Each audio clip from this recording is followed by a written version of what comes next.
How to speak English fluently in phone calls. You know what's funny? You can write a perfect professional email in English. You can prepare a beautiful presentation. You can even have a whole conversation in English if you know it's coming. But the moment your phone rings and it's your client, your manager, or someone from the head office, something happens.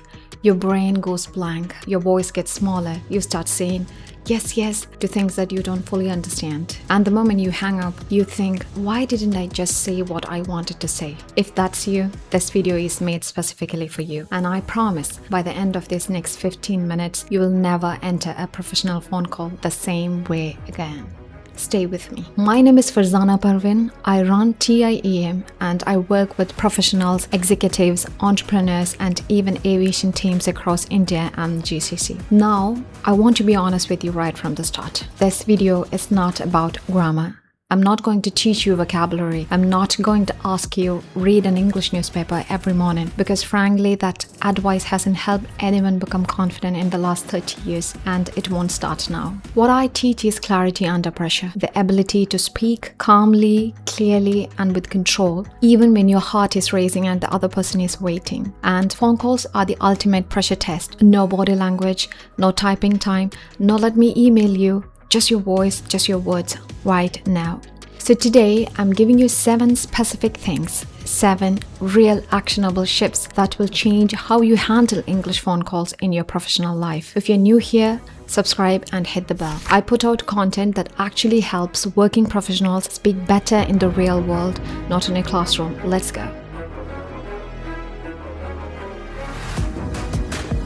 Here is what we are covering. Why the phone feels so hard and the real reason it's not your English. The 5-second reset before you even pick up. How to open a call so you never sound caught off guard. The 2 sentences that buy you time without sounding incompetent. How to check understanding without saying, sorry, what? How to end a call so the other person remembers you as professional. The one mindset shift that changes everything and nobody talks about it. We're going deep on all 7. Let's start. Why the phone feels hard and it's not your English. Here is the blunt truth that nobody will say to you. Most of the people I work with, managers, team leads, people who have been working in English medium companies for 5, 10, even 15 years, they don't have an English problem. They have a pressure problem. When you're on a phone call, your brain is doing 4 things at once. It's listening, it's processing, it's translating, sometimes from your mother tongue, and it's preparing what to say next, all while the other person keep talking. That's not a language failure. That's a cognitive overload situation. I had a client, a senior operations manager in Dubai, extremely sharp, who would avoid phone calls from his UK counterpart and always responded by email. Not because he didn't know English.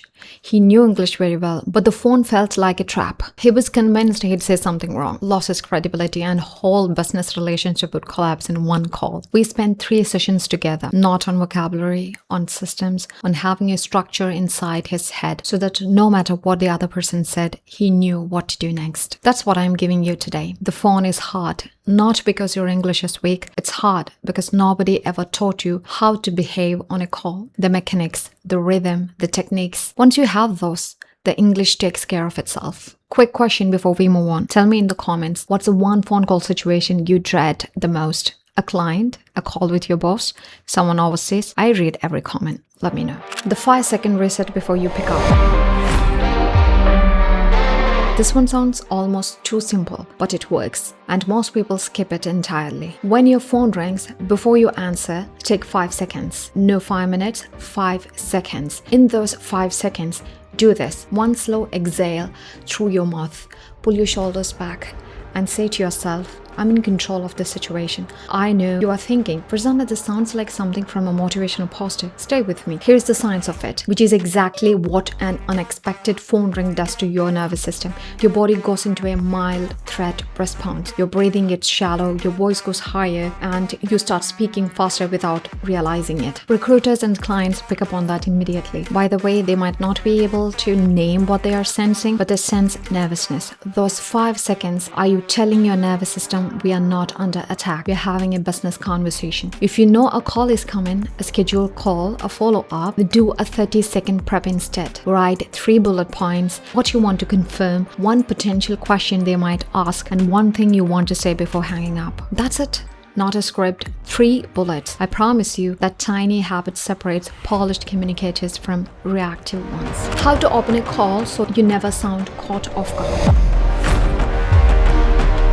The first 15 seconds of call sets the tone of everything that follows. Everything. Most people pick up and immediately become passive. They wait. They respond to wherever the other person takes them. They hand over control of the conversation before they have said 3 words. Here's a simple structure I teach all the clients. It works whether you're receiving a call or making one. For calls you receive, good morning. This is your name? Thanks for calling. How can I help you today? Simple, but notice what it does. You state your name, immediately professional. You acknowledge the caller. 1, and you invite them to speak. You are in control of the invitation, not reactive of the energy. If you miss the name, it'll cover in a moment, don't worry. For calls you make. Hi, this is Farzana calling from TIEM. I hope I've caught you at a good time. I'm calling about, and then state the reason. Never start a call with, hello, am I speaking to XYZ? It sounds uncertain. It puts the other person on guard. Start with your name, start with your purpose, 1 sentence with confidence, and it's done. And by the way, please stop saying, I'm Farzana Parveen here, I'm XYZ here. You're not here, you're everywhere. You don't need to announce your location on a phone call. It's a small thing, but educated native speakers notice it. This is Farzana. This is Sandra, this is XYZ, clean and done. Point number 4, 2 sentences that buy you time without sounding incompetent. You're on a call, someone asks you something unexpected. Your mind goes blank. What do you say? Most people do one of 2 things. Either they say yes to something they haven't understood and then deal with the disaster later. Or they say, sorry, can you repeat 3 times? By the 3rd time, both of you feel uncomfortable. Here are 2 phrases I want you to memorize right now. Not because they are fancy, because they are functional. Phrase 1. That's a great point. Let me just make sure that I'm thinking about this currently. This does something remarkable. It signals that you are thoughtful, not confused. It buys you 5 to 10 seconds and it makes the other person feel heard. Nobody has ever lost respect on a call for being thoughtful. Phrase number 2. I want to give you an accurate answer on this. Can I confirm one thing first? This is even more powerful in the GCC context where relationships and respect are central to how business is done. Saying you want to be accurate, not that you're unsure, positions you as someone who values quality over speed. Most senior managers in Dubai, Abu Dhabi, Riyadh, they respect that. What you should never say, I don't know, full stop. Not because it's wrong not to know, it's completely fine not to know, but because I don't know what no follow-up sounds like the end of the conversation. Instead, I don't have that figure in front of me right now. I'll confirm and send it to you by the end of the day. Same information, completely different professional impact. Practice those 2 phrases out loud right now. Seriously, pause the video, say them. Your mouth needs to know the words before the call does. How to check understanding without saying, sorry, what?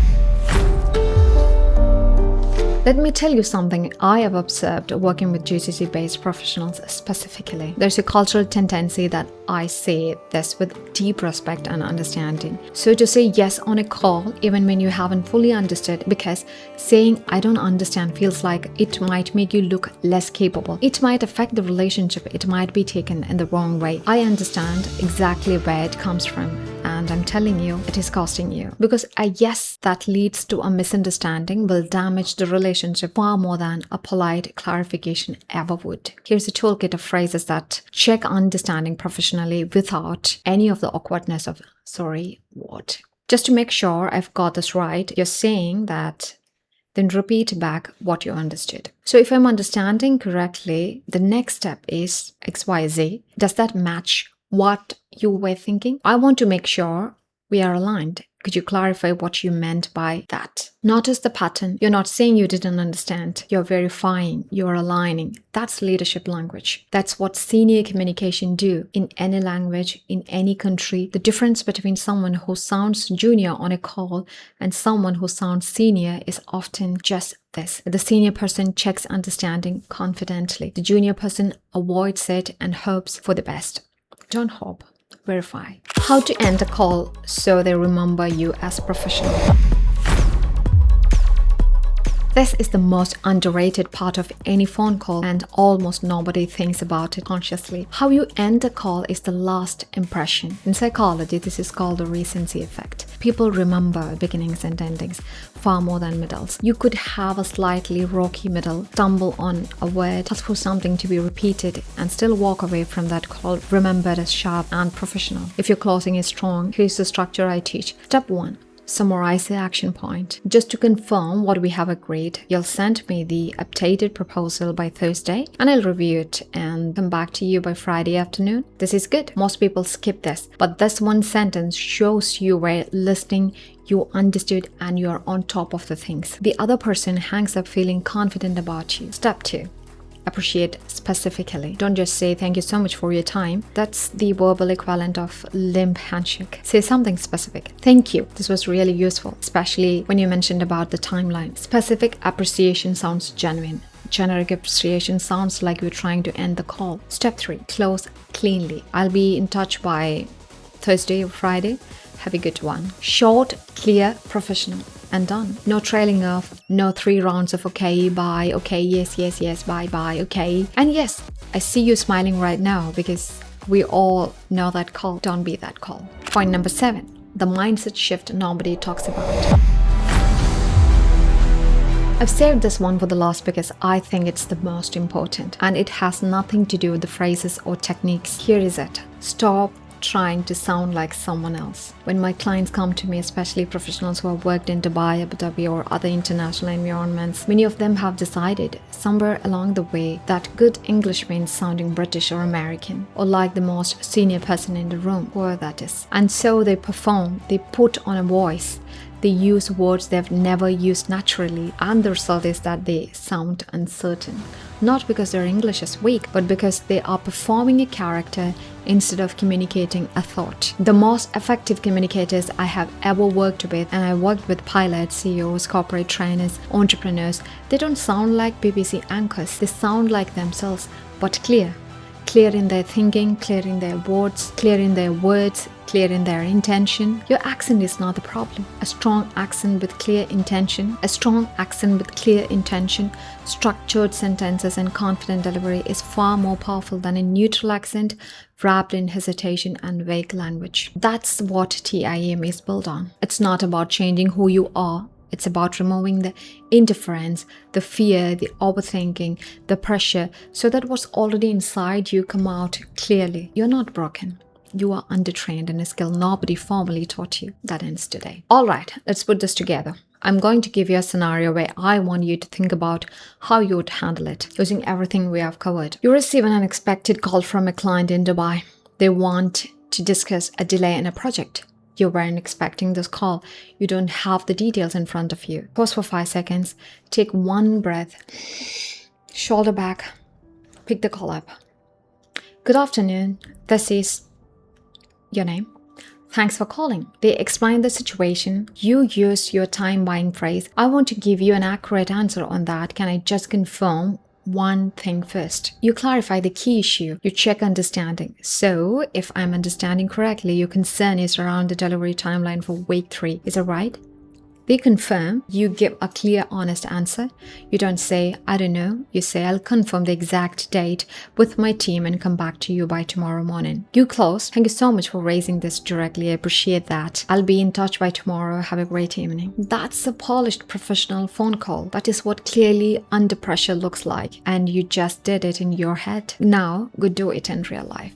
Let's do a fast recap of 7 shifts. It's not your English, it's untrained pressure. 5 seconds before your answer resets your state on the opening, name, purpose, invitation. Buy time with confidence, not silence or sorry. Verify and align. Don't assume and hope. Close with a summary and specific appreciation. Sounds like yourself, but clear.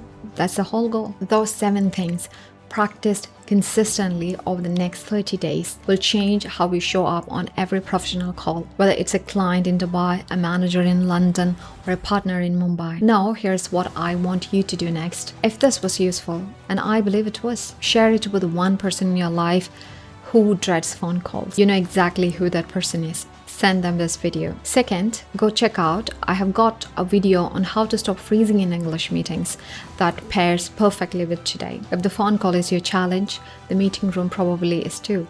Let's fix both. And if you want to work directly with me, one-to-one, on your specific speaking challenges, the link to take my 9-minute English clarity check is in the description. It takes 9 minutes and it will tell you exactly where your communication is breaking down and what to fix first. I'm Farzana Parveen, this is TIEM, and I'll see you in the next video.